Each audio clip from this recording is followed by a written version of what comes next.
los últimos días y en algunos años anteriores, y de hecho en lo que va del año, hemos estado escuchando en las noticias sobre todos los diferentes conflictos armados que hay en Europa, en Medio Oriente, África e incluso amenazas aún en nuestro continente. Muchos de los argumentos que se presentan para justificar los conflictos tienen que ver con quién puede tener armas y quién no, qué tipo de armas son. Y yo diría que un montón de pretextos que son bastante parciales o bastante injustos. Pero lo que vamos a hablar no se trata de opiniones o posturas políticas ni de conflictos entre naciones. Sin embargo, algo que se hace terrible, que se me hace terrible, es que todos sabemos que lo que mueve la guerra es precisamente el mercado de armas. Y aunque existe un discurso de que las armas son para protegerse y mantener la paz, todos sabemos que todas las armas son destructivas, aun si se usan de una manera defensiva. Ahora, lo mismo pasa en nuestras emociones. Cuando nos sentimos lastimados, traicionados, heridos, es común y hasta natural que nos defendamos, pero caemos en el mismo discurso. Usamos armas defensivas, pero que son igual de destructivas o más destructivas, principalmente para nosotros mismos. De hecho, todos aprendimos a defendernos del dolor con armas emocionales y quizás empiezan como un escudo, pero muy pronto se convierten en misiles y es en donde hay una destrucción y esta destrucción se propaga o se extiende. Ahora, para tener claridad de lo que estoy hablando, déjame mencionarte algunas de esas armas. Armas como las palabras hirientes, el sarcasmo, las actitudes frías, los escapes, la negación, los resentimientos e incluso nuestra sexualidad es usada como una herramienta de refugio o de poder. El problema es que al menos en las emociones estas armas no nos protegen, sino que nos destruyen más. Y aunque sus efectos se expanden a las personas que nos rodean, que se supone que son las que amamos más y que más nos aman, pero la destrucción siempre empieza en nosotros mismos. Pensamos que tenemos una coraza que pronto se convierte en un misil dirigido a alguien, pero al primero que le explota en la cara es a uno mismo. Ahora, en esta serie quiero abordar 5 armas muy comunes que usamos y lanzamos contra otros. Y mi deseo es ayudarnos a identificar qué armas estamos usando y cómo poder rendirlas a Dios para detener la destrucción y vivir en una verdadera libertad y paz.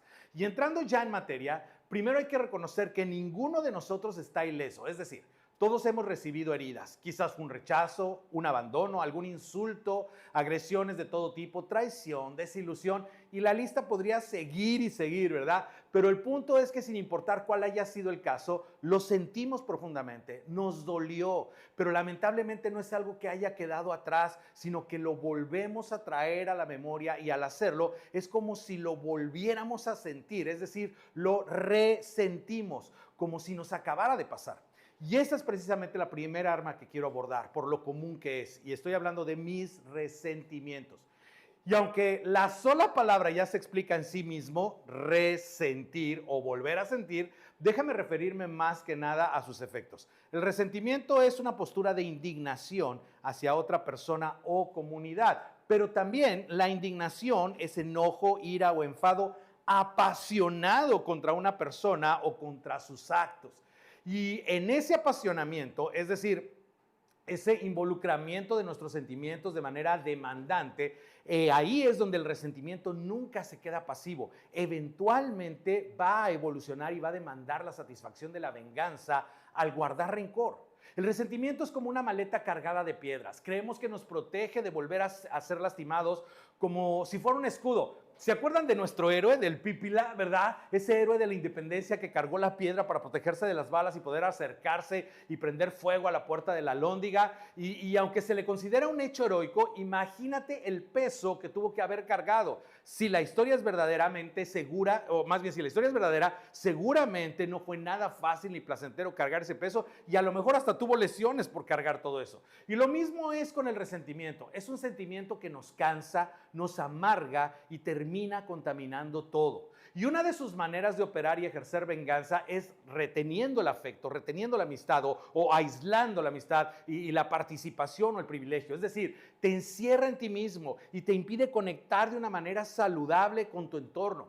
Y esa es la ilusión de venganza que nos promete. Es decir, cosas como, ay, mi venganza es odiarte, o mi venganza es aplicarte la ley del hielo, no te hablo, o mi venganza es no me junto contigo, o sea, y así es, y le queremos pasar factura con nuestro resentimiento a alguien, y la pregunta es esta, ¿a quién le sigues cobrando una factura emocional? Mira, existen dos tipos de juicio que producen el resentimiento y el primero es un juicio de carácter. Es cuando alguien te hace algo y en lugar de preguntar, en lugar de acercarnos, aclarar o incluso pedir una satisfacción, que a veces es válido, hacemos conclusiones sobre el corazón de la persona. Como veíamos en la serie pasada, en los juegos que nos traemos, con el juego de cambiar al otro. Simplemente asumimos lo peor, vemos el punto negro y nos aislamos o metemos a la otra persona en aislamiento y no queremos nada de trato con ellos, ¿verdad? Mira, el apóstol Pablo aborda el tema de cuando por algo sentimos esa indignación o enojo. Y mira lo que le dice a los cristianos de la iglesia de Éfeso. Les dice, si se enojan, no pequen. No permitan que el enojo les dure hasta la puesta del sol, ni den cabida al diablo. Y lo primero a resaltar es el si se enojan. Porque va a haber momentos en que nos vamos a enojar. Y ese no es el problema, ni es pecado enojarse, pero lo que Pablo sí está resaltando como un riesgo es la manera en la que abordamos el enojo. El enojo se puede volver un misil de resentimiento. Podemos evitar que se vuelva pecado si se le coloca un tiempo límite estricto, es decir, que no les dure. No lo conviertas en un búnker, en un escondite o en un fuerte desde donde lances tus ataques, porque de nuevo el enojo es normal, pero si se queda, se convierte en resentimiento y ese resentimiento es una puerta de entrada al enemigo. Entra y empieza a desarrollar sus estrategias. El trabajo del diablo es el acusar y dividir y sembrar discordia entre nosotros. Cuando guardamos ira en el corazón, literalmente hacemos el trabajo del diablo y mientras más tiempo pasa, más se arraiga en nosotros. Eso de lo que el tiempo lo cura todo es una vil mentira. Mira un dato interesante. El nombre diablo significa calumniador. Y Pablo está diciendo que cuando nos abrazamos a nuestro enojo, le damos lugar al calumniador en nuestra vida y nosotros mismos nos convertimos en calumniadores, levantando un montón de argumentos que ni siquiera sabemos si son ciertos contra quien nos dañó, pero trayendo más dolor y más saña a nuestra propia vida. Ahora, ¿cuál es la solución? La solución es no permitan que el enojo les dure hasta la puesta del sol. Y para esto tenemos dos opciones. O hablamos y aclaramos las cosas o simplemente las pasamos por alto. Pero no le damos tiempo.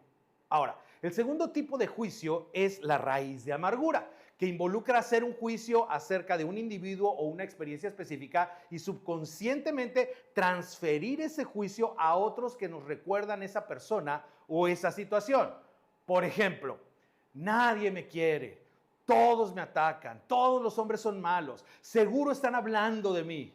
¿Has escuchado declaraciones de ese tipo? Quizás tú mismo las has dicho. Y estos pensamientos vienen de un corazón muy lastimado que ya generaliza. Es como que a donde quiera que voltee va a haber amenazas. Y ya estamos hablando de un daño muy profundo. Ahora, lo más peligroso es que algo que comienza muy sutil como un enojo justificable o un disgusto, si no se trata, crece rápidamente convirtiéndose en resentimiento y produce esta condición de amargura. El autor de la carta a los Hebreos habla de esta condición y dice, asegúrense de que nadie quede fuera de la gracia de Dios, de que ninguna raíz amarga brote y cause dificultades y corrompa a muchos. Ese resentimiento se convierte en una raíz, algo que está profundo en nuestro corazón, agarrado, aferrado a nuestra vida y ahogando nuestras emociones y sentimientos sanos, de tal manera que nos incapacita para amar y acercarnos correctamente a los demás. Por el contrario, empezamos a estar dolidos y enojados, no solamente con la persona o la situación, sino con todo y con todos. Así es, eso es lo que conocemos como amargura. Una raíz de amargura es una raíz que da un fruto amargo. Así que es posible que una semilla de amargura sea sembrada no solamente en una persona, sino incluso en una comunidad.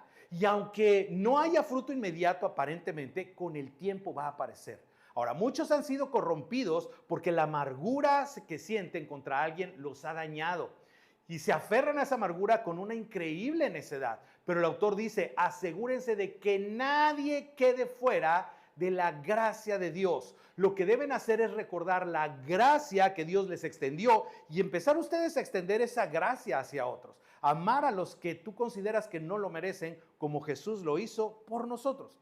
Pero si mantienes una actitud legalista, siempre vas a producir amargura que contaminará y no solamente nuestra propia vida, sino a muchos más que al tener que lidiar, muchos, imagínate los que te rodean, al tener que lidiar con tu amargura, terminan produciendo su propia amargura contra ti mismo. Al ver estos dos juicios, el de carácter y el de raíz de amargura, descubrimos dos verdades. La primera es que el resentimiento no castiga al otro, me encadena a mí. Y la segunda verdad es esta: el resentimiento es una bomba silenciosa que destruye mi paz y mis relaciones. Como alguien dijo de una manera muy sabia, aferrarme al rencor es como beber veneno esperando que el otro muera. Entonces, ¿cómo somos libres del resentimiento? Una de las instrucciones más directas y contundentes que Jesús nos dio, pero al mismo tiempo una de sus instrucciones más pasadas por alto, es esta: porque si perdonan a otros sus ofensas, también los perdonará a ustedes su Padre Celestial. Pero si no perdonan a otros sus ofensas, tampoco su Padre perdonará a ustedes las suyas.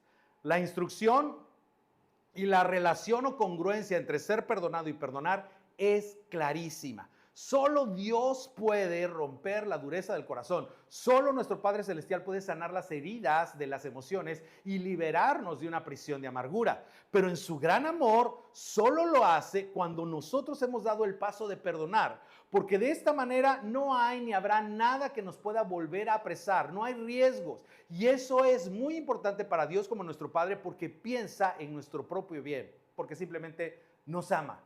Entonces, la manera de ser libres del poder de esta arma tan destructiva es un proceso que decidimos dar en fe y con convicción, y no necesariamente van a ser en nuestro sentir. Es una decisión que nos lleva a dar pasos de fe, es decir, pasos donde no se ve nada, simplemente creyendo que Dios nos ama y que su palabra es la verdad. Así que estos son esos pasos de fe y confianza en Dios. En primer lugar, reconocer mi resentimiento. Hay que admitir que hay heridas no resueltas y a veces recordarlas va a ser un poco incómodo o doloroso, pero no nos quedamos ahí. Vamos al segundo paso: identificar a quién le guardo rencor. Ponerle nombre y rostro y ser sinceros. No ignorarlo ni subestimarlo para poder ir al siguiente paso, que es decidir perdonar. Así es. Si no reconoces que alguien te dañó, no reconoces que tienes que perdonarle. Y en este punto no se trata de quién estaba bien o quién estaba mal. Es simplemente dejar de cargar la factura o la piedra. Y por último, orar por libertad. Como hemos perdonado, entonces tenemos derecho a ser perdonados y a ser libres de toda raíz de amargura. Así que venimos delante de nuestro Padre Celestial y restauramos nuestra relación con Él, porque el resentimiento nos mantenía alejados de Él. Así que, siendo súper prácticos, te quiero invitar a que en esta semana escribas el nombre de la o las personas o situaciones que te generaron resentimiento, que te lo están generando todavía. Y sabes, preséntalos delante de Dios y renuncia al resentimiento. Mira, Jesús cargó en la cruz todo el dolor y la injusticia para que tú no vivas preso del resentimiento. Así que perdonar no es debilidad, es el arma más poderosa que Dios nos da para nuestra libertad. Hoy soltamos el arma del resentimiento y hoy nos rendimos ante Dios.